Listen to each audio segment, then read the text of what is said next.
Well, thanks everyone for coming. I'm Arize, the BD go-to-market specialist for Bedrock here in the West Coast. Working with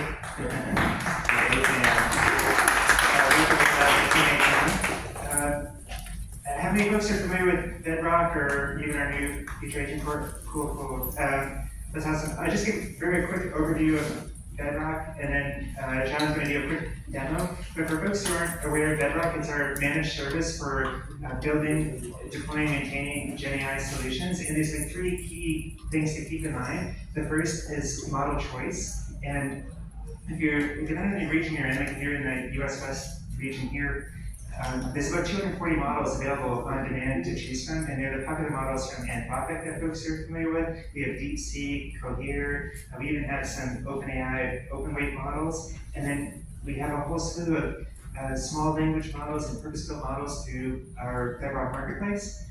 The second thing is all the features and functionality, and we're going to talk a bit about AgentCore, our newest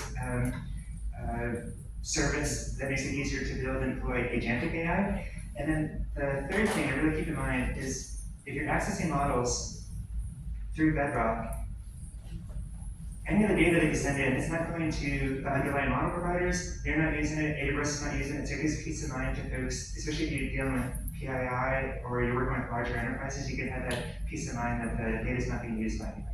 So with that, I'm going to hand it over to Jean. All right.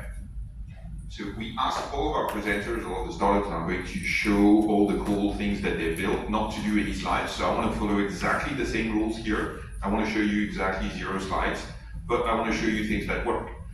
Just like Artie was saying, Bedrock is your inference platform for anything generative AI in AWS. So as you can see, you have a large catalog of models that are available super easily, and you can choose the model that makes sense for your workload. So that's one thing that we try to stress out with every generative AI use case. Choose the model that makes sense for what you're trying to build at a specific time. There's not one model that answers to everything. There's really a good trade-off between latency, cost, and capabilities that you have to do for each of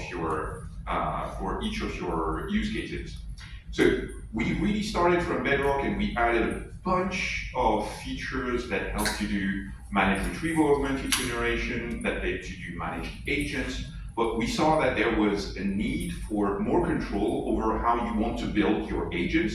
And that's why we released, as a preview for now, a service that we call Bedrock AgentCore.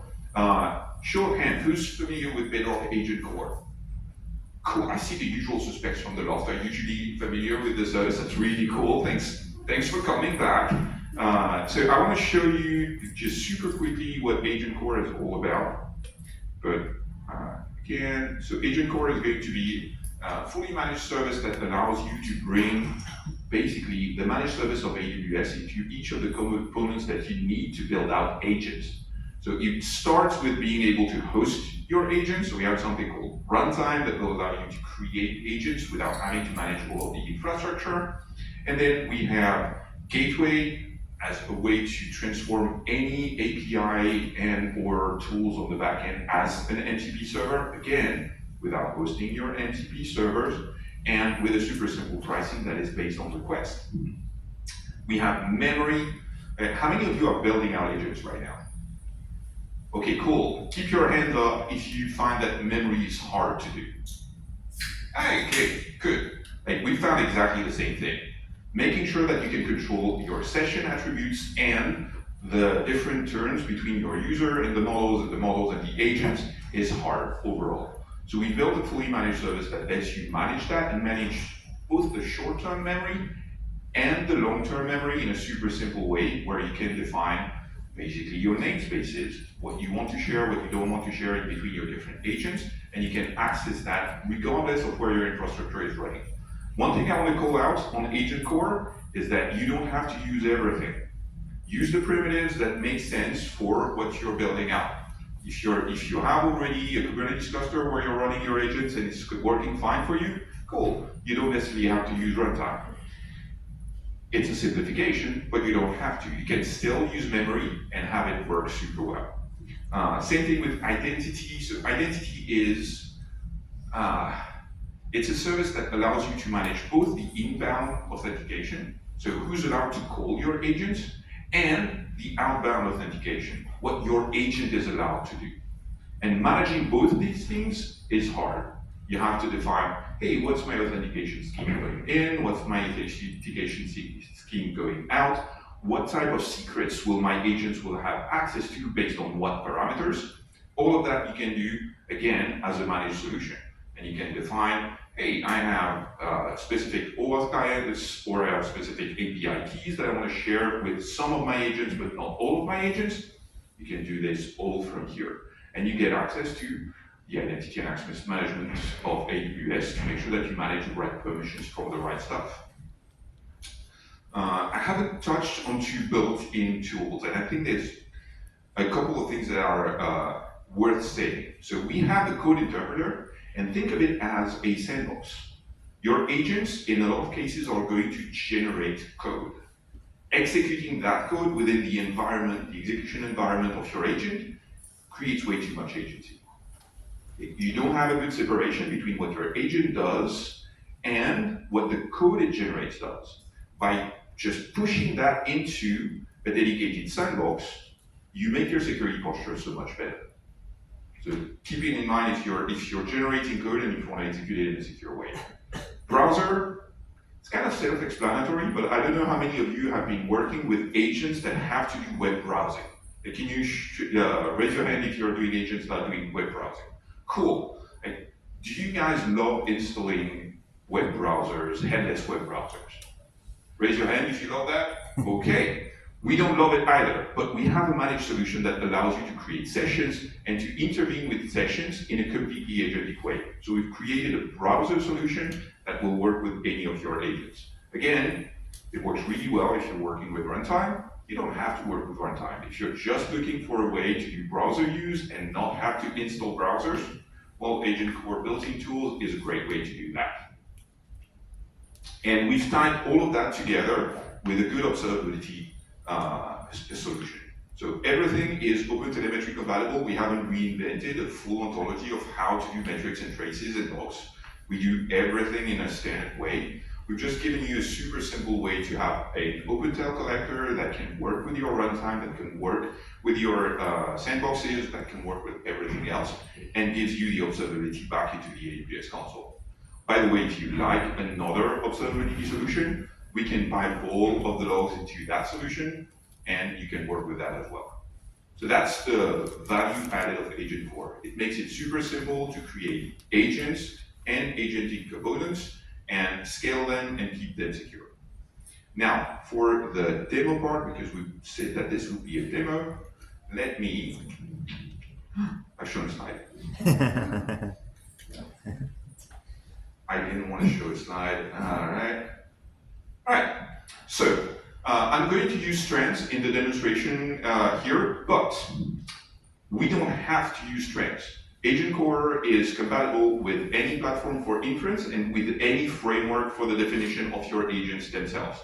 I'm making it super simple by using the Strands framework, which is provided by AWS but free and open source. By the way, who knows Strands here? Still the same usual suspect. You guys are very well informed.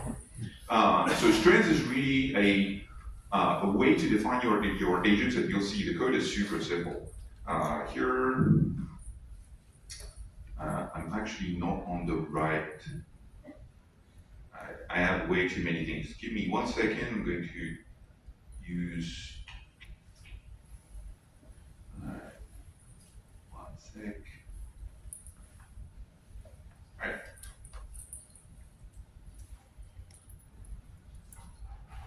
Okay. I'm all good here. So I'm going to define an agent, and my agent is going to run first in my current environment, which is a notebook. So here I'm giving it a set of tools. I'm basically creating an agent that is able to tell me about the weather. And it says sunny, it is foggy because San Francisco. All right, so I'm going to run it. You can see in terms of defining my agent here, this is super simple. So not setting you up on Strength. Again, we're not making any money if you're using Strength, but we think it's a great solution. That's why we're putting it out there. So here I'm going to invoke it, and I'm invoking my agent. On the back end, I'm using Bedrock as the inference platform, but you can use any platform of your choice here. If you want to use your own models, small language models, or a competitor platform, it's absolutely doable. So here I can see that my agent is working, and it's telling me that it's currently foggy in San Francisco. It has to be right somewhere in the city. All right, now this is great, but I'm running it in the compute that I have. That means if I have 10,000 requests of that particular agent, my machine is going to be overwhelmed.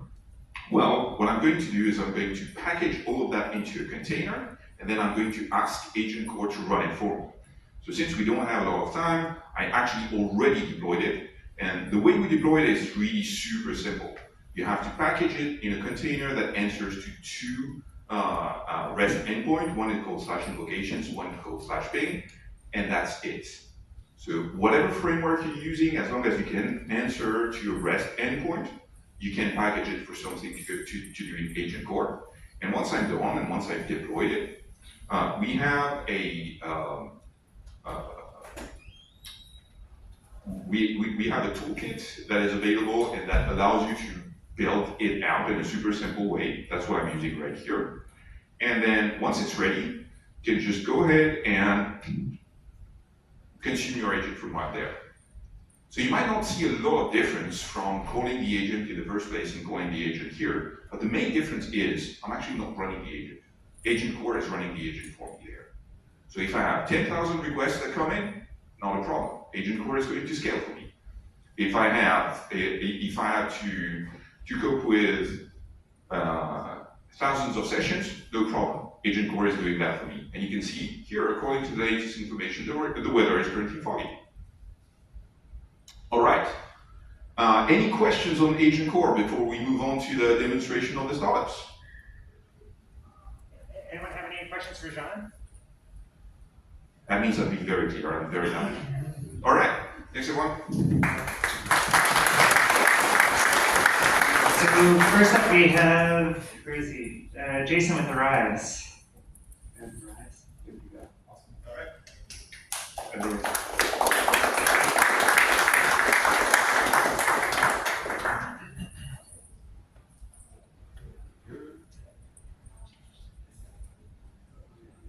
Awesome. Thank you. How's it going? How's it going? Okay. Awesome. Right on. How's everyone doing? How many of you have actually used or seen observability or evaluation platform? Kind of show of hands. Okay, that's pretty good. Like a year ago, it was crickets. So awesome. So some of you actually know the space well. I'll try to talk to you a bit. Some of you, it sounds like, don't. I'll talk to you as well. And a little bit about us. I'm Jason Lopatecki, CEO and founder of Arize, but I'm also a technical founder. I build. We have an agent in our platform which I code on, I deliver PRs on, as much as the team doesn't want to. And so what it is I'm kind of living the life that a lot of you are living, just trying to make the stuff work and work well. But what it also means is like I know the product lines, I know the pain points. I know customer after customer what they're doing in the space. So I'll sit here, kind of walk you through the product. Feel free to ask me questions. Let me see here. And in the spirit of this, I'm promised not to do many slides with you. A little bit. We have a large set of customers. I think we're one of the biggest in this observability evaluation space. Uber, Spotify, Discord, Etsy, Bookings, Priceline, DoorDash, Reddit, Vanguard, Pepsi, you name it. Like these AI teams are centered on our software.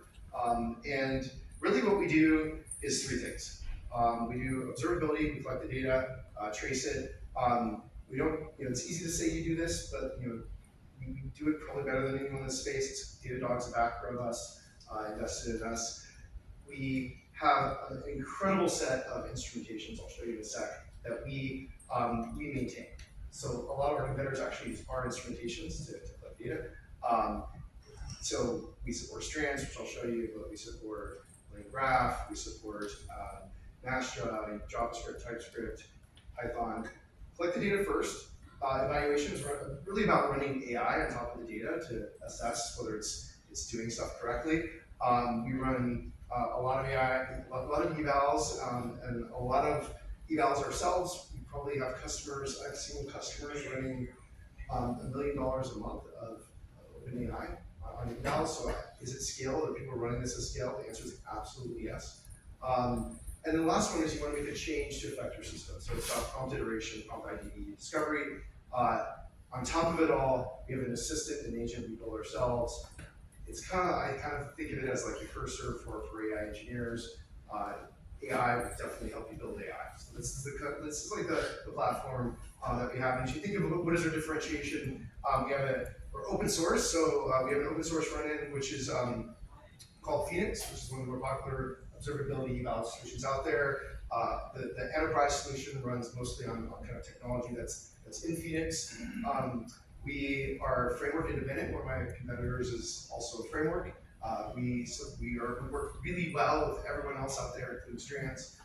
So that's kind of, as you think of us, some big differentiation. And then there's a lot of things around enterprise scale, if you're enterprise. So let me just hop into it. So first off, I'll talk to you a little bit about as I was mentioning before, these are our docs, and there's a ton of integrations here.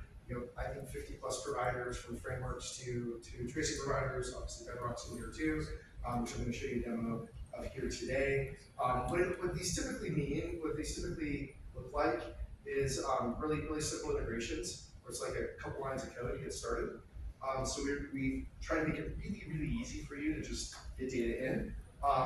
And you can send it either to our AX platform, which is our production enterprise platform, or you can use Phoenix. I think we're at 3 million downloads a month now on Phoenix, which is an open source solution that can run on top of your data in your infra. So we have two solutions. If you're an enterprise, you can self-host our AX platform or enterprise, or if you're just trying to start, Phoenix is an awesome solution. With that, I'm going to give you a bit of a demo of the demo that we do. So what is this demo of? This demo is a Strands. We have a Strands notebook that kind of shows this example. Looks something like this, which is a Strands. So Strands Strands SDK. We have the auto instrumentation that captures the data, and our platform, like a couple lines of code there, you instrument it as you're building your Strands application or agent. We kind of light it up. We show what it's doing, actions it's taking, things it's doing wrong, right? Evals to help you assess performance. So what does this look like in practice? Well, in this case, I've got a Strands agent here, which is helping me find a restaurant and book it. What it looks like, I'm going to kind of go through a session. So there's this example here, let me zoom in for you, of a conversation. I work in Napa, responds with some things, some questions more about the restaurant, can I make a reservation, more questions about it, and it makes a reservation for him. So there's kind of an agent here we built in Strands that kind of does a little bit of like, restaurant discovery and booking. Normally what people are doing is they're kind of looking at these conversations here. This is like a trace level view, session level view that's kind of looking at what your agent's doing. But you can dive into individual traces to understand what's going on inside of this. Those of you who see tracing stuff will kind of look familiar, but basically it's a set of steps here. There's a set of steps it's executing. Each one of these is a kind of tool call. In this case, there's a retrieval tool call. So the first thing it's doing is like a retriever. There's a lot of different views of this. So from an agent perspective, sometimes you want to see things in terms of like nodes and edges and different tools that can be executed. So this is kind of a different view of this, where there's like a bookings tool. Sometimes there's multi-agent views that you want on this. So there's kind of different ways to understand what your thing's doing.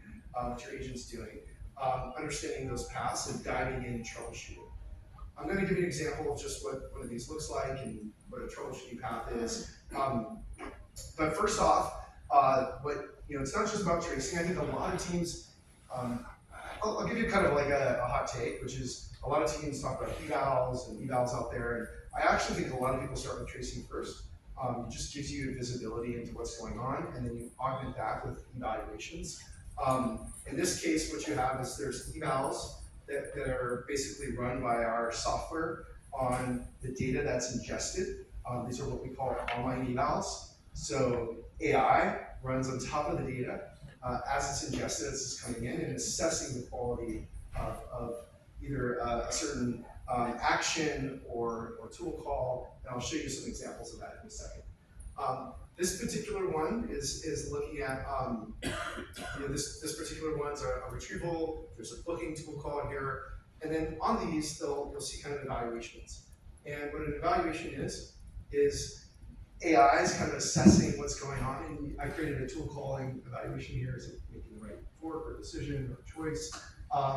And you get an idea of the label, is it right? And you get an explanation of like why the AI assesses the thing incorrectly. So evals are prompt templates plus AI, and I'll show you a little bit of like what it looks like set up in the platform. I got 1 minute here, so I'm going to go super fast, but that gives you an idea of what an eval looks like on a standard here. As you're running this, first thing off is we do build our own AI to help you troubleshoot and debug your AI. So like,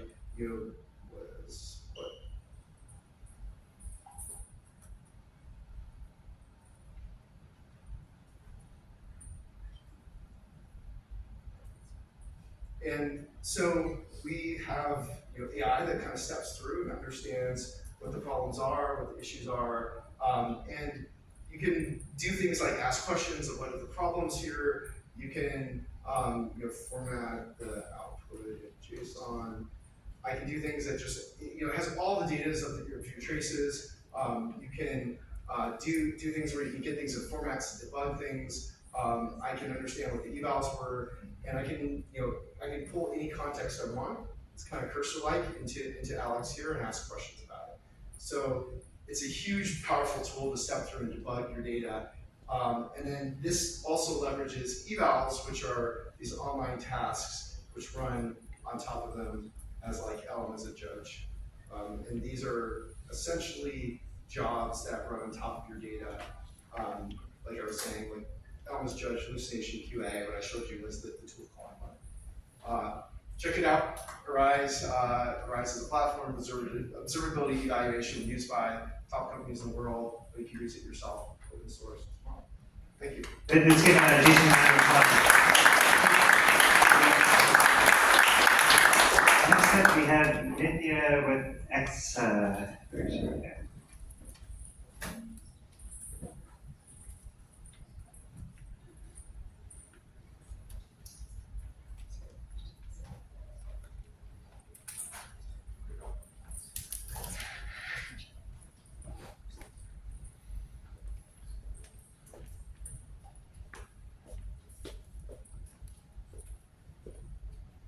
Can you guys hear me? Okay, awesome. Well, excited to introduce Exa. I'm part of the early team here. You may have seen our kind of news this past week. We announced our Series B, but we've really been part of the suite of companies that have, ridden this AI wave. 3 years ago, weeks before ChatGPT launched, we launched our first product with this early hypothesis that humans search the web today, they search Google, eventually AI agents will be the ones to search the web. We want to build a search engine for AIs. And so that meant using our entire seed round on GPUs and building a embeddings-based search engine and indexing the web from scratch. Those early technical bets have paid off. Today, when you go into Cursor and you ask Cursor a question and web search on the back end is powered by Exa, when you go into Notion and ask research mode a question, Exa powers all web search on the back end. OpenAI GPT OSS models all use Exa as their default search tool. for web search. And really we began with this idea that leads into our product today, that we want to build the web search infrastructure for all AI applications that you will use. So there's Exa. This is our coding docs. We have a kind of a overview of our endpoints here that we can customize and personalize for each of the companies that we work with. We think about this idea at Exa, which you'll see as I go through kind of some of our suite of products and endpoints, which is the compute latency spectrum. It's this idea that there are searches where you want kind of immediate responses for a particular, perhaps like consumer solution. So think about something like a voice bot, voice agent, where you want immediate responses. And then there's things where you want the like highest compute search offerings, so things where search can take a longer amount of time, but you want to make sure that you have complete coverage from the web of all possible results for that particular query. So I'll walk you through our playground here. This is for our search endpoint. I put in a sample query here that I'll run. Auto is our one of our search types that incorporates our internal engine as well as Google Search API. Fast is our search type. This is the fastest search API in the world. Some of the things you can notice on our playground are you can categorize all your solutions by the particular kind of category that you are looking for. You can select location if that's at all relevant for your company's use case, publish date range, looking at things like full page text, etc. Why is this important? LLMs consume information differently than humans do. A big part of what we are focused on at Exa is ensuring that we're giving all the agents we work with LLM-ready context and output so that they can directly plug into the workflows that are being used. WebSets is the version of our product that focuses on the highest compute version of search.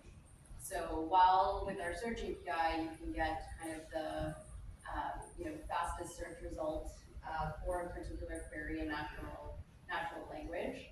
On WebSets, you can get the version of this for the highest compute search. So I've pulled in a sample search here, but what you should be able to do with this is type in something like, I'm looking for software engineers in San Francisco with a background in Rust that have a personal blog.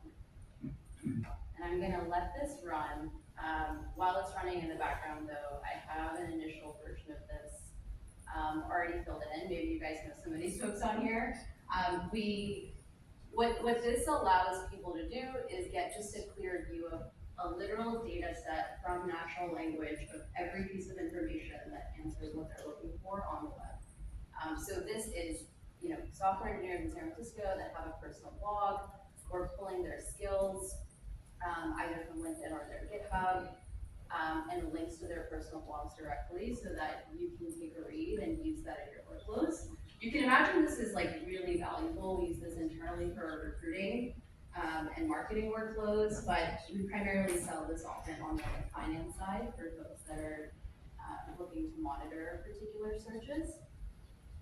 So one thing you can do here is for anything you search, you can monitor if there is a new update in that search that arises after the time you've made it, of any cadence that is relevant to you. So let's say you want to look at every time any one of these people posts about a particular thing in the next month, you can get an update on that on a daily, weekly, monthly basis at a particular time of day, and you'll get an email. Like use case of how companies in finance are using this, for example, is let's say they're monitoring their portfolio. Every time a company in their portfolio posts a relevant update, they want to be notified instantaneously. Our goal here is to build like the ultimate form of agentic search at scale, which is finding literally information for anything you're looking for on the web. in this particular product, minutes I see more. I'll pause there. Thank you guys.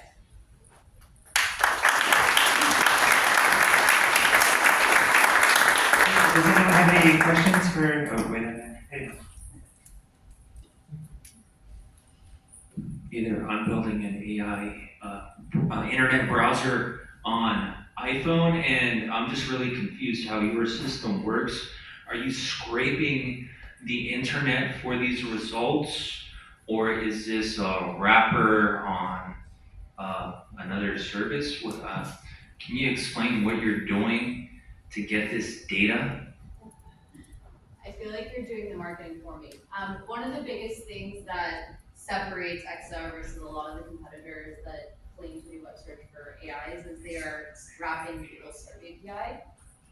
So what most companies in the space are doing behind the scenes is calling Google Search API, which interestingly this week reduced the number of results it can give to 10. So I'm curious to see how this plays out in the broader industry. What's different about Exa is we have our own index, so we don't have to use Google Search API. We do offer results that incorporate that if that's at all relevant for some of our customers, but certainly not required. How do we build an index on our end? We need crawl millions of URLs on the internet, data partnerships, all of the things.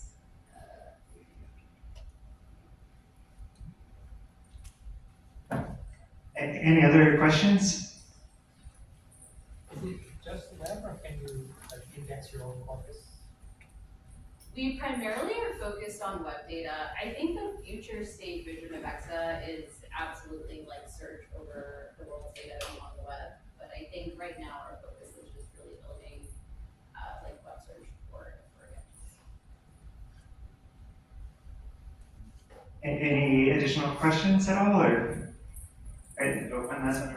What about sites like LinkedIn and Instagram and those sorts of things that have access limits and stuff where you're able to index those somehow anyway? Yeah, I mean, we have LinkedIn in the search I showed you, so we were able to do it on LinkedIn. I think there's certain websites where we partnered with the sites directly in data partnerships to ensure coverage of our index. So we're working with the Twitter team, for example, right now to increase the ability to search across millions of tweets through this natural language format. But in other cases, it's kind of scraping directly. Well, let's give Michelle a round of applause. We have George with Kognitos.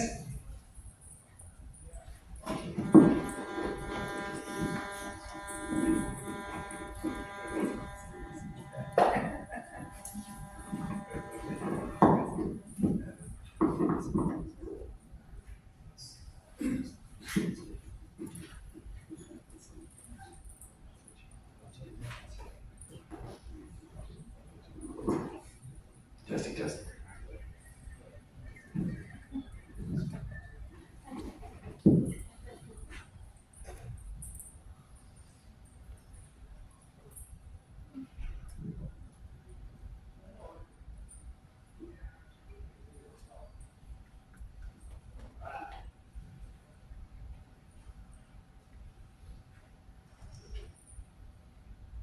These are the slides that we're not allowed to present. Perfectly.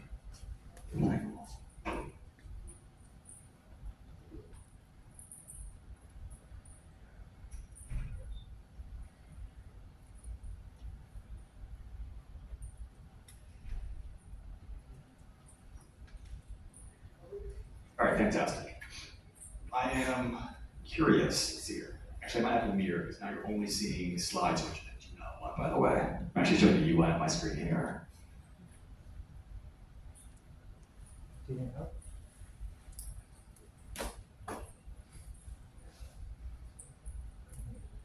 Yeah, sorry, I'm going to do mirror.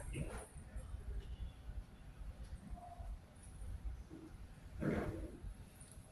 A little better. Hello, everybody. I'm George Williams with Kognitos, the lead solutions engineering team, and today I want to spend the next 8 minutes and 50 seconds talking about what is Kognitos, what is Kognitos? What kind of problems do we solve? And how do we solve them? By show of hands, how many of us in here know Python or some other programming language? Most people, so I would go ahead and say it's pretty safe to say that this is a fairly technical audience. So if I were back into what is Kognitos? Kognitos is a platform that is geared towards the term democratizing, we're looking out. Democratizing automation comes up quite a bit. Realistically, the effort is to take automations or take workflow automations and turn it into something that non-technical people can use. Now, why would we want to do that? Well, you cannot have enough developers or enough programmers in the world. There just are not enough of them. And there are a lot of great automation tools out there, but we're not able to move fast enough to get the things that we need to accomplish into production. Now, there's a significant effort going on to adopt AI to accelerate these things. However, even though it's coming along, there are some challenges to doing this. AI is amazing at creatively solving challenges, and we're already seeing a lot of this throughout the presentation today. However, Kognitos wants to solve challenges that are, let's say, deterministic. What we're focused on is workflow automation for business processes where there can be little to no variation in outcomes. So what do I mean? Let's say retail, healthcare, logistics, or insurance. There's very little wiggle room for the outcomes that we're going to deliver. So they need to be deterministic. It can't be a scenario where I enter a piece of data, and based on how I say those phrases up front, I get slightly different outcomes. It has to be precise. So, what you're seeing here on the left or right, depending on which direction you look, is different use cases and how you can trigger our agent. Now, how does our agent accomplish the deterministic outcomes? Get this right eventually. How does our agent accomplish the deterministic outcomes? Well, we marry generative AI or neural AI with symbolic AI, or essentially logical programming code, which has been around since the last time I looked is the 50s. With the two of these, we're able to take advantage of the creativity of AI with putting in some logical programming to validate the outcomes that we're seeing, as well as guide it a bit more specifically. Now, let's get into specifically what that looks like.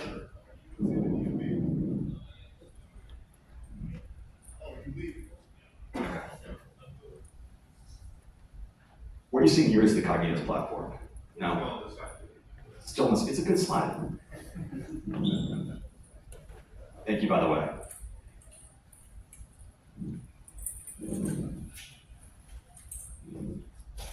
We're doing it, just not mirroring my screen.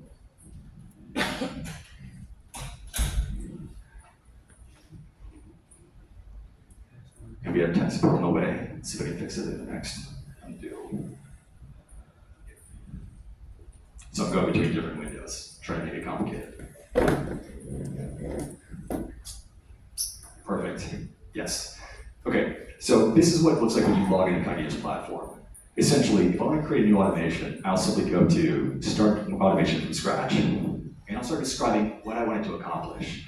So in the scenario that I'm going to show you, down to 5 minutes and 14 seconds, is going to have to do with logistics or purchasing goods. So it's an example of how we might build that automation. It'll look a little something like this. I have an invoice and which.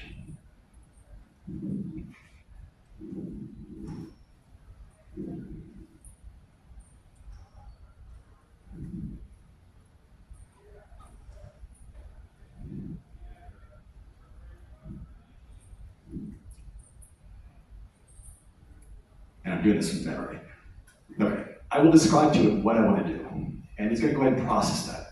Now, as I enter in these type of natural language instructions to Kognitos, it's going to process it with the mindset of an architect. I say that because it'll look at what I'm requesting and figure out, are there any gaps in what it needs to do to fulfill this request? So the first one it's asking me is, what type of invoice is it? Files. It's a PDF. It'll take that, and once it's gone back and forth with me a little bit, it'll go ahead and begin to build my automation.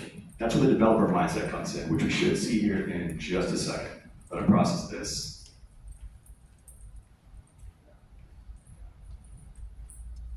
Great. Looking good.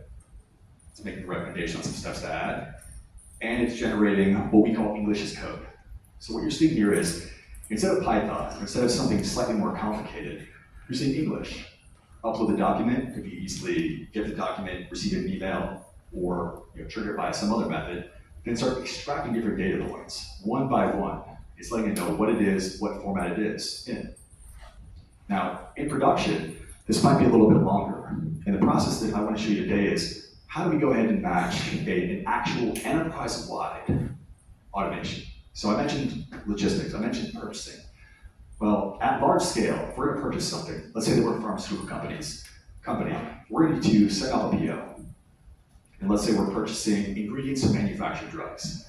Well, that PO will need to hit the supplier in which we're purchasing our drugs from.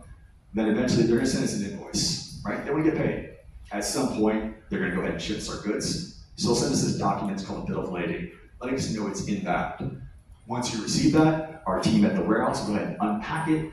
They'll look through it, and based on the goods that are on that pallet, they'll create something called a goods receipt. And they'll enter this information into SAP. From there, more documents come through. Eventually, that invoice, we have the goods receipt, and it's a highly compliant good. It's ingredients for drugs that we manufactured.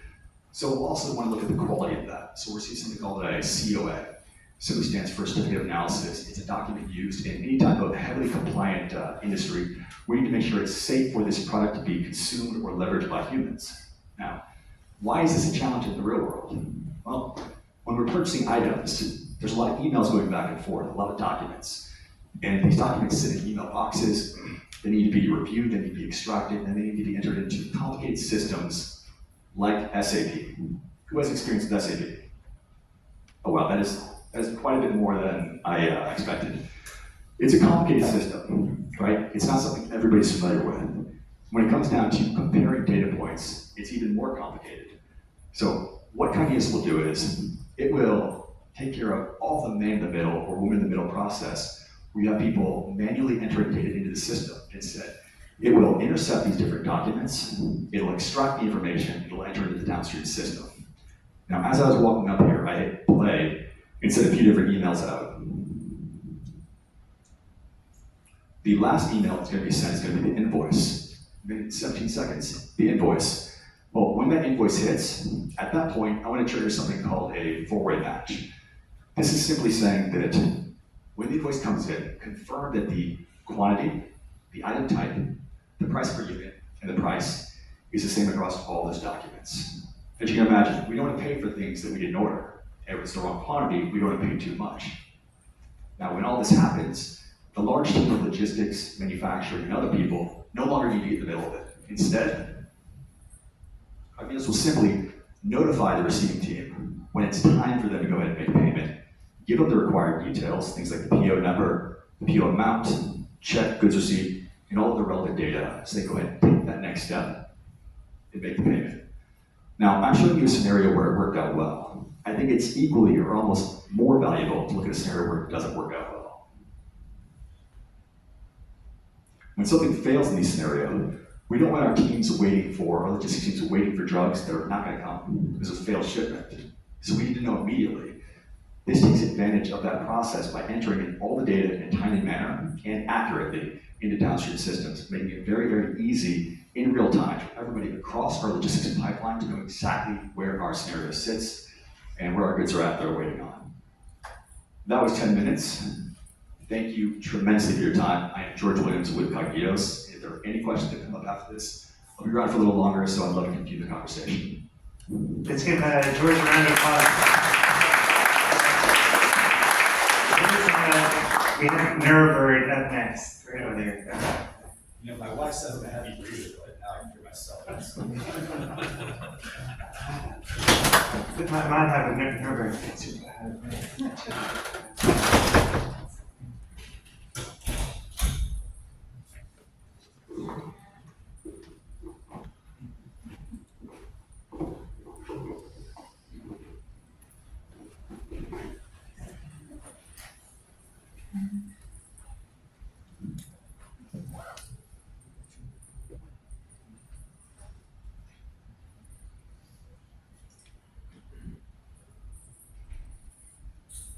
Awesome. Well, hello everyone. My name is Madhav Shah. I'm here as a founding engineer for Neubird, and I'm fresh off my last on-call shift. Can I get a show of hands for anyone who loves being on call? Wow, resounding.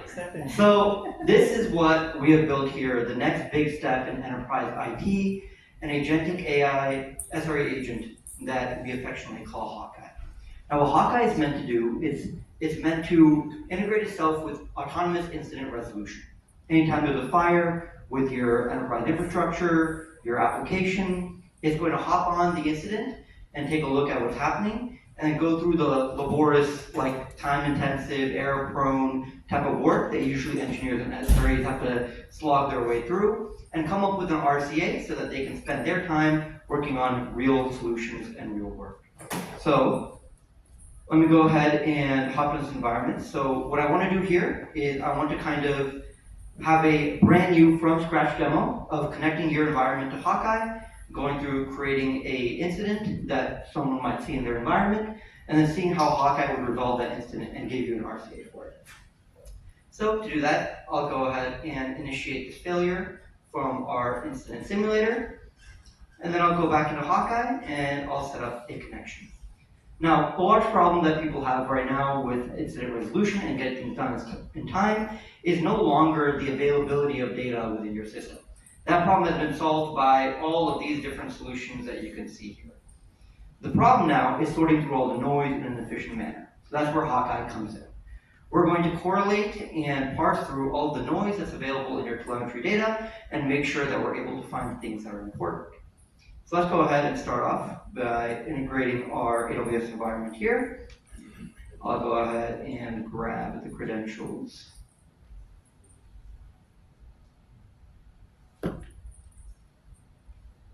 And an important aspect of this is that we do not want Hawkeye to crawl through your entire environment, see the information that is probably critical and safe for your company to keep to themselves. So you'll see that the connection process here will go extremely quickly because we're just taking a bird's eye look at your environment and making sure that we have an understanding of where things are. But after that, we're only going to query data within your environment based on questions that you ask Hawkeye or incidents that it picks up that it's supposed to pick up. So we'll go ahead and set up our PagerDuty and create this kind of environment where you have an AWS connection, you have an environment, and PagerDuty incidents that are being created whenever something goes wrong. So let's set up a new project. And this is kind of the scoping mechanism that Hawkeye has to make sure that it knows where your environment lives. And within this, we'll kind of see these come to a sync state pretty soon. You'll see that you have the traditional method of scoping down your project into the areas that you care about, which log groups are important to you, which PagerDuty services are important to you, but also we're going to allow you to add instructions as well. So this is important because a lot of times you're not going to be able to give all the context of how your environment is set up in a few small words, right? So you'll see the AWS environment is synced right now. We'll wait for the PagerDuty one to get synced. But the instructions are important so that you can take your design diagrams of how your entire infrastructure works, drag and drop that into Hawkeye, and Hawkeye will understand how your environment is built, and then query your infrastructure using that information for whatever incident has come up. So we should get PagerDuty set up here in just a second. There we go. And like I said here, you can select services that you care about, but we'll just go ahead and do something pretty simple here. And we'll say investigate all incidents and have it pick up the new one that's going to come in. So now our project is set up.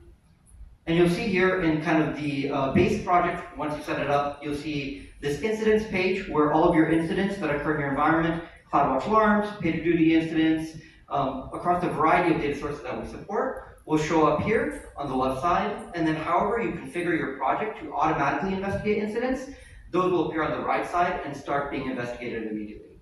Now, we'll wait for this project to pick up the incident that we just fired off.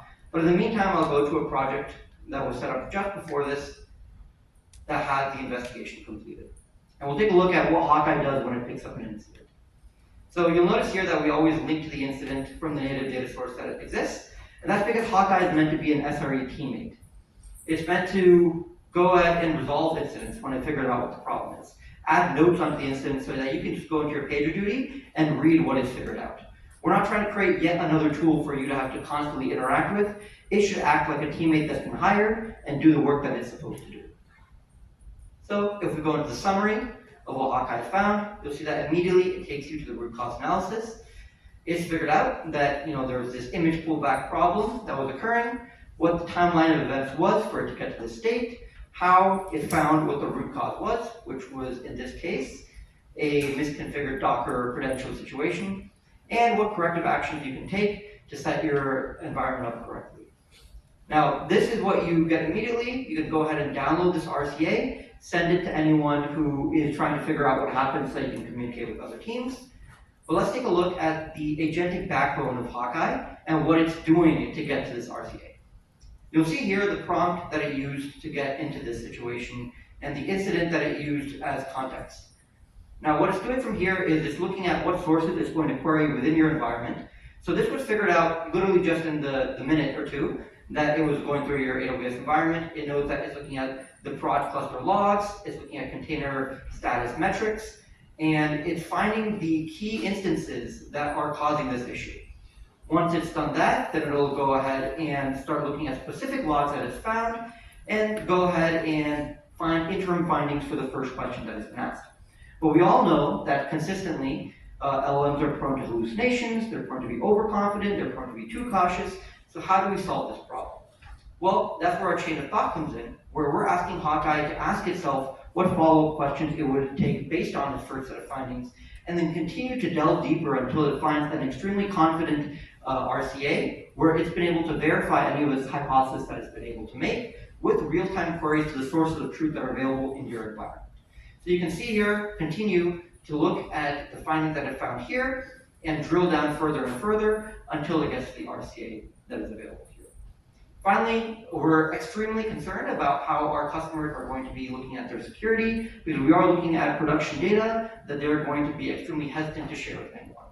So while Hawkeye generally uses a set of industry-accepted LLMs that are optimized for cost and accuracy for the different steps of our chain of thought and what kind of questions we're asking, we also allow you to remove Hawkeye's LLMs and add in Bedrock, for example, so that you can make sure that no data is leaving your system and all the questions that you're asking are going to go through your own LLMs, your own configurations, your own training. So now we can see here in this new project, this instance is taking a little bit longer than the 2 minutes that I have here, but hopefully we'll be able to see it pulled up by the end of the questions. Thank you so much. Does anyone have any questions for Vlada? Hi, I'm just wondering, how do you deal with the issue of data getting stale, right? I think that it's the same issue with documentation. A lot of companies have to keep it up to date. But in this case, it's I guess creates an overhead of managing, right? No, that's an excellent question. And we just had a customer recently that had 300,000 metrics. And when you're trying to figure out, what metrics are important to use there, it's a critical problem. Our same chain of thought is what we use to analyze the scale that is given to us. And we're able to, step by step, break down the scale into smaller and smaller chunks. So if you have a larger scale, yeah, it might take longer to get to that root cause analysis, but eventually, with enough steps and enough depth, we're able to reach that as well as any reasonable human engineer that's coming on board. It's not automated, right?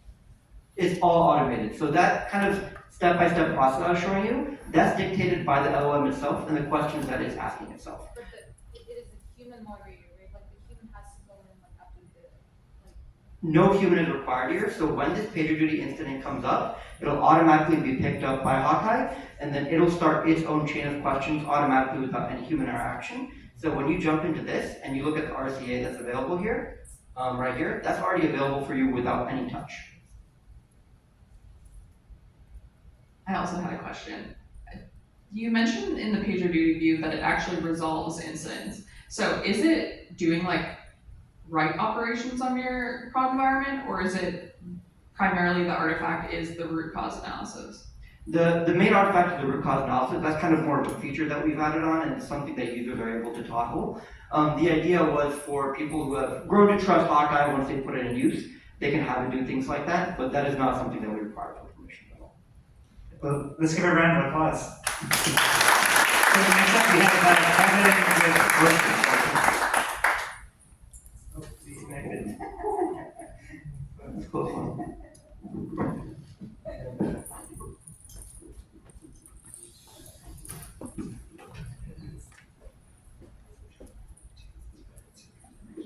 Okay, okay, cool. So,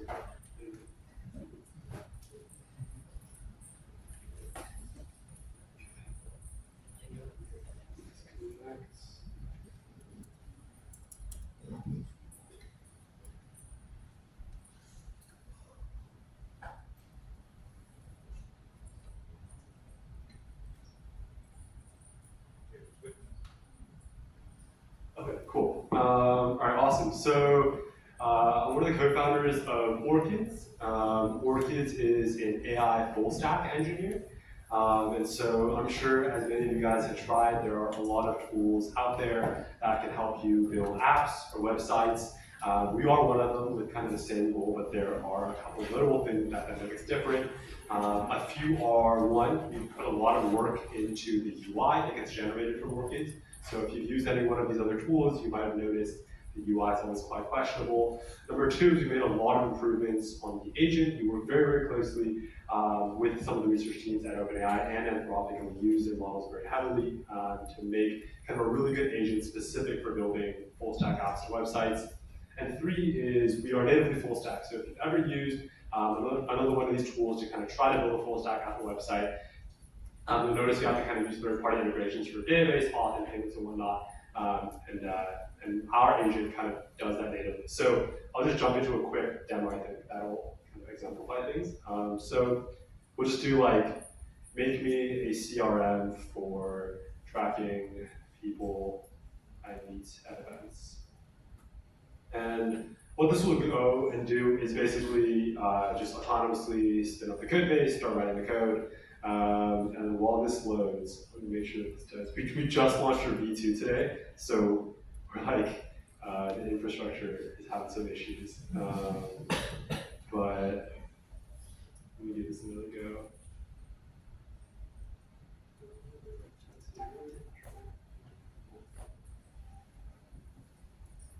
I have another project here that's also loaded in the case that this is, oh, there we go. Okay, so I'll let this go work. It'll basically put out a plan and start developing this on its own.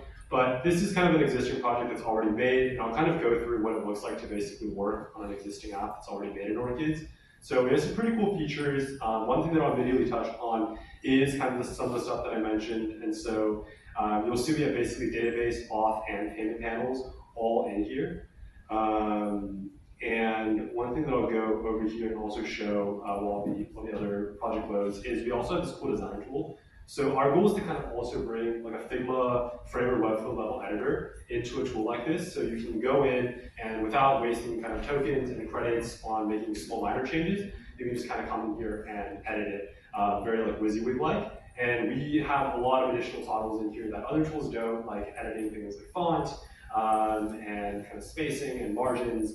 And this is a great way for a lot of our enterprise teams that use the product for prototyping to be able to just hand this off to like a designer or someone on the UI UX team, and everyone can kind of work in a single source of truth without having to kind of bounce back and forth between Figma and whatnot. We also have the option to kind of choose what models you want down here.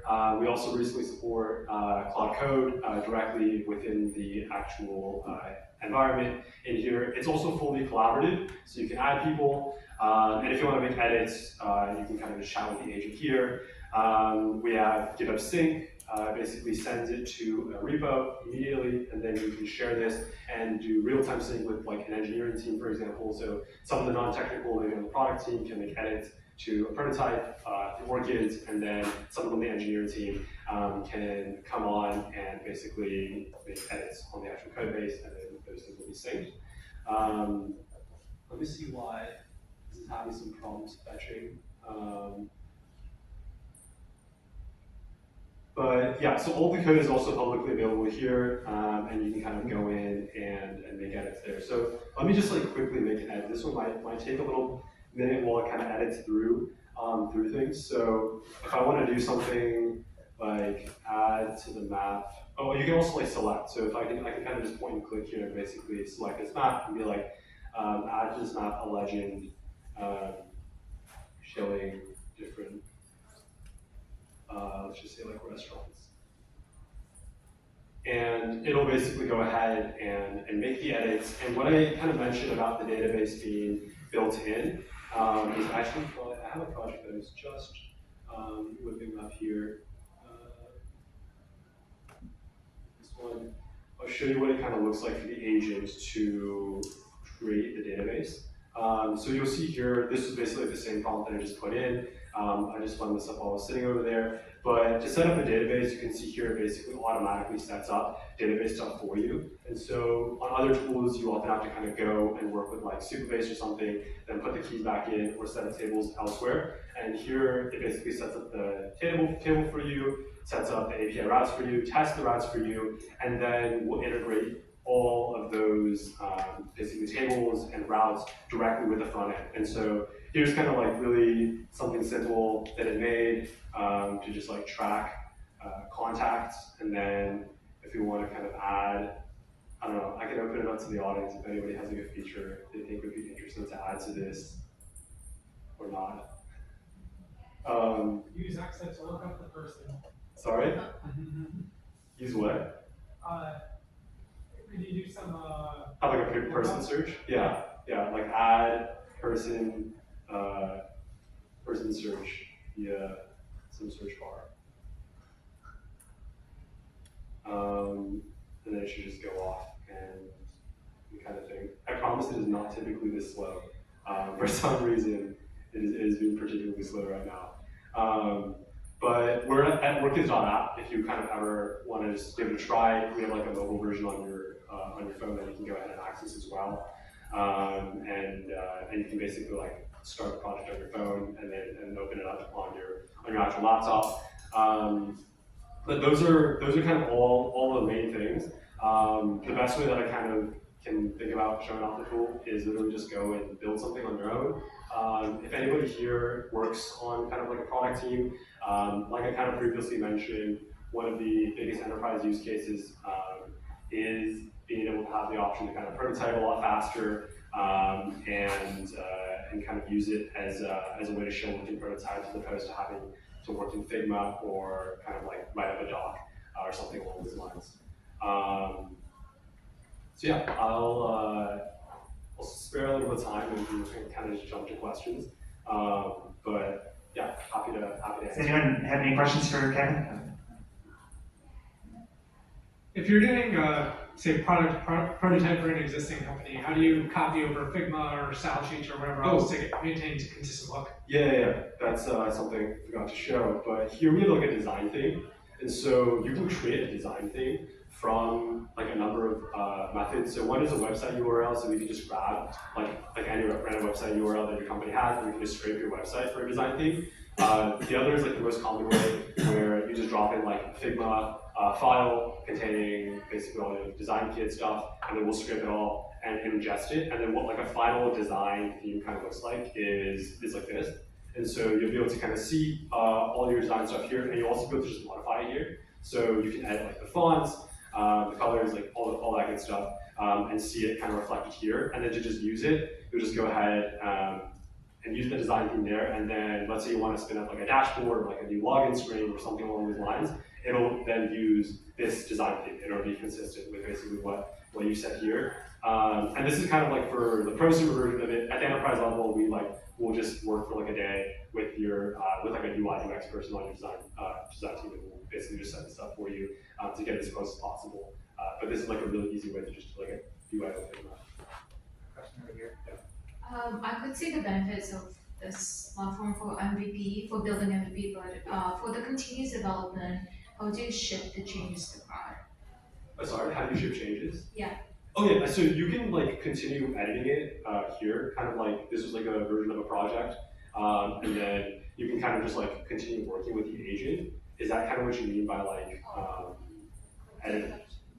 Sorry? How do you move it to production? Oh yeah, I mean like one common way is you just end up syncing it to like a GitHub repo, and you'll probably have like some sort of engineering team that will also work on it. And so like an easy way to hand it off is to just GitHub sync it via like this button here. You're just connecting with your account, and then it'll basically create a repo, and then all changes that you make on the project in Orchids will get live synced to the project repository, and then any changes that like an engineer, let's say, makes and pushes to that repo will also get synced to you. So you guys will just be working on like the same project up to date, but like they can be working on it, let's say like the cursor, or actually editing the code, and you're just kind of working on it. So let's give Kevin a round of applause.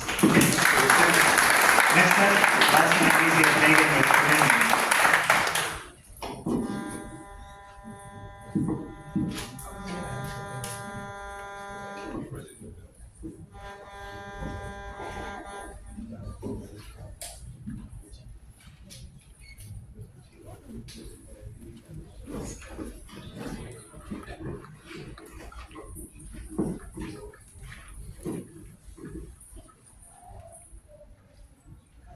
Testing. Seems pretty good. All right.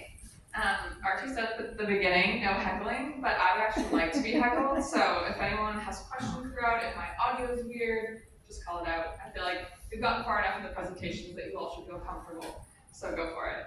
Hi everyone, my name's Megan. I'm representing a company called Pulumi. I lead our infrastructure as code team there, and I want to show you something cool we built actually when we launched today, which is Pulumi Neo, a infrastructure agent, and we built it all on Bedrock using Bedrock for our LLMs, as well as AgentCore, which John talked about earlier. So, getting into it, what is Pulumi? I think it's helpful context. We are an infrastructure as code product, so you can create cloud resources in your favorite programming languages, and so I think the easiest way to demonstrate what that looks like is just showing the code itself. And so this is kind of like the most simple thing you would ever do with Pulumi, which is like using Python to create an S3 bucket. And so our first foray into AI usage at Pulumi, because Pulumi's been around for 8 years, so we've been doing this a while, was code generation, right? It's a really good natural use case for us where you want to add something to your existing infrastructure and you can just ask the LLM to do it. So we had our first integration to be able to write Pulumi code using LLMs like the month after ChatGPT shipped an API. But one of the problems that immediately came up is obviously hallucination. And so now today, using our MCP, you can solve some of this by, we prompt it with the latest provider versions, so it knows exactly what properties are on the latest version for each resource. And so what I've done here is just add to the file a DynamoDB database. And some of the cool things about the MCP server is that you can say things like, what does my organization usually do? So do we normally use DynamoDB or do we usually use RDS? And it can give you those insights about your existing infrastructure and then generate your code locally, knowing that context, which is a very common use case. And one thing I forgot to mention, but is very important, is Pulumi is open source. So we have, I think, 24,000 GitHub stars, and you can use the open source or you can use the Pulumi Cloud product if you want to for your state management. And so the thing I wanted to talk to today, which you'll see with the blog date, we just launched today, our, as I was saying, agentic experience.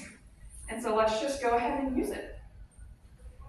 So the UI is basically what task would you like the agent to perform. You can narrow it by giving it a specific stack or a specific repo you want it to operate on, but we're just gonna leave it open-ended and let the AI figure it out. What I've done so far is I pasted in an AWS notice about Lambda node versions being end of life. So I didn't edit it at all. I took the exact update and just pasted it in, and let's see how Neo can help us.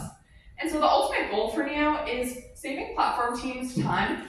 So talking to our customers, there was a lot of tedious tasks or tasks that are high toil that they were maybe starting to use Cloud Code for or Cursor, but that's all very repo based. And the one difference about infrastructure workflows is you want them to be highly collaborative. You want to be able to share them with your teammates and say, hey, this is your repo, I don't own it, but this is what the PR looks like. And there's a lot of human in the loop phases that are really important. Compliance is very important in the infrastructure space. And so one of the great things about Neo is it uses your existing organization's policies. So it isn't going to create any resources or make any changes that aren't in line with your existing organizational best practices. It also knows the context of your existing infrastructure, and so it can just suggest, hey, this is a best practice in your organization, and so you should do that. And lastly, which I'll show you in a second here, it runs Pulumi previews, which is where we actually call out to the cloud provider where you're trying to provision, delete, or update resources, and we see what's possible. So we'll tell you, hey, we tried to run a preview, we ran into a compilation error, we ran into an error with the cloud provider, and so it'll go and fix that code, making the quality better. So let's kind of walk through what it's done here so far. So first, it built a plan. In this plan, it says, all right, I'm going to search for Lambda functions, since this notice was about the node versions within Lambda functions. And it says, let's analyze the current configurations of Lambda, research what is the latest supported runtime, and then update them all based on the latest, run the Pulumi program so we actually validate that this change is going to work, and then lastly, we'll create a pull request. So we're kind of walking and go through all these changes. It ends up being a pretty simple code change, just updating from Node.js 18 to 20. And then from there, it says, all right, do we want to run the preview? Which we can say yes. I'm not sure how long this will take, so I do have another one where it already completed, so we can jump to that and kind of show you the baked cake that I baked earlier. And so here you can see it opened a PR, and it ran a successful preview where everything changed correctly. And then we can look at that PR as you would hope and expect from something that's using an LLM. It has a lot of details about what changes it made, what it did to validate it, and kind of the timeline context. And so you can see the files change is exactly what's expected, just the things we wanted it to. Now, some other use cases for Neo, you can basically, it's open-ended to anything that would use the context of your infrastructure, where you want a long-running task, usually across many repos, is where it's gonna really thrive. It is available within the MCP, so if you're doing something locally and you wanna say, okay, now let's do this across many repos, or you wanna be able to kind of like ship it for your teammates to be able to look at it and iterate from that conversation, you can use Neo for that. But the other one I wanted to show that's pretty common use case in the infrastructure space is just understanding how things are set up. So explain to me, since you have all the context of my infrastructure, what our patterns are, what's in production, like walk through everything, and then it'll actually build you diagrams, which we all, I'm sure, have spent time making, and it's a bit tedious, though helpful. And so it's going to use the relationships Pulumi has about what is the parent resource, what group does it live in, does it depend on any other resource, all of those relationships to map for you your infrastructure. And so those are just two demo use cases, but you can imagine a lot more. You can imagine, hey, I need to upgrade a lot of Kubernetes clusters. Where do I start? There's a lot of things. I need to understand how it's already being used, what version it's on. There's probably many repos that I need to bring up to date at the same time. And so the original goal is acknowledging that infrastructure teams need to still be in the loop. You're not going to just like vibe code your cloud, but you want some place to start. And having PRs across all the repos that you're trying to update is a really good place to start. And so that is what Pulumi Neo is. I'm very excited to be showing it to you on the day we're launching it, and would love any questions you might have. Well, congratulations on the launch. Can anyone have any questions for Megan? Can you have it apply the changes to your staging infrastructure and then have it verify that it actually worked? It's a great question. So when we're running a preview, we are running it against the environment you choose. And so you are actually pointing it, I guess I kind of muddled over that part in the demo, but you're pointing it at an environment. So you could choose like, I want to run a preview over production or staging. We don't actually have today the ability to like do that right operation of changing infrastructure. That's also going to be via your CI/CD process. But it is an interesting concept in the sense that in the future, you might build enough confidence that you want something like that. So we expect we'll build right operations in the future. Pulumi itself, without any of the agentic AI, is very good for this because you're writing in code, right? So you can just roll out the exact same code in multiple environments. And so whether you're deploying it directly or via CI/CD, that process is fairly straightforward. Any other questions for Megan?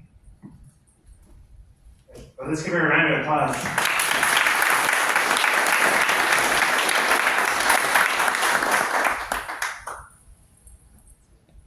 One last thing.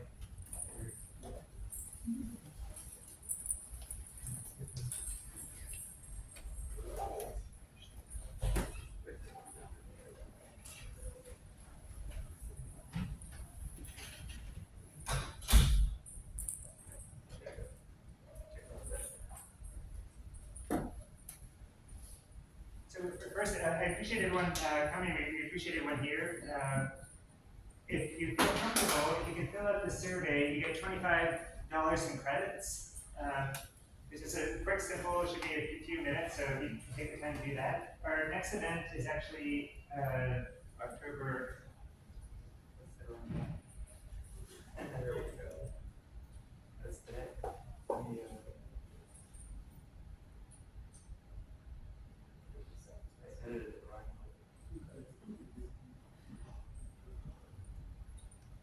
So, yeah,